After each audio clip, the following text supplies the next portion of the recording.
এই বড় তরফ রাজবাড়ির বড় তরফ দুর্গা মন্দিরটি ও ছোট তরফ পাশে আছে। এই রাজবাড়িটির বয়স ৩১৮ বছর চলে, ১৭০৬ সাল থেকে শুরু, এখন চলে ২০২৪। তো এই ৩১৮ বছরের ভিতর মন্দিরগুলো কখনোই ওইভাবে সংস্কার করা হয়নি। আজ মন্দিরগুলো অনেক অবস্থা খারাপ, ভেঙে পড়ছে। এইভাবেই আমরা পূজা অর্চনা করছি। তো নাটোর নাটোর শহরের যারা অর্থবিত্তশালী মানুষজন আছে তারাও ইচ্ছা করলে সারতে পারে। তো সরকারের কাছে আর্জি যে এগুলো তো সরকারি সম্পদ, সরকার যদি আমাদের দিকে একটু দৃষ্টি রাখে, এই ইতিহাসগুলো হয়তো আমাদের পরের প্রজন্ম, তার পরের প্রজন্ম আমরা ধরে রাখতে পারবো। আর আরেকটি কথা দেখেন, মিশরে কিন্তু অনেক পুরানো ঐতিহ্য জিনিস আছে যে সরকার সেই টিকিট বিক্রি করে আজ অনেক ধনী মিশর।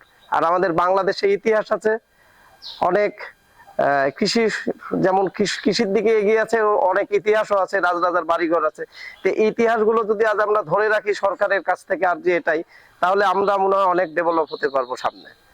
আর আমাদের এই মন্দিরটার অবস্থা অনেক খারাপ, সরকারের কাছে অনেক আবেদন যে এখান থেকে অর্ধেক বাংলা শাসন হতো এক সময়, সে অর্ধেক বাংলার যে রানী ভবানীর বাড়ি সেটাই আজ ভগ্নাংশ, মন্দিরগুলো ভেঙে পড়ছে, কেউ দেখার নাই। আপনারা একটু দয়া করে দৃষ্টি আকর্ষণ করুন আমাদের দিক, মন্দিরগুলো সারুন।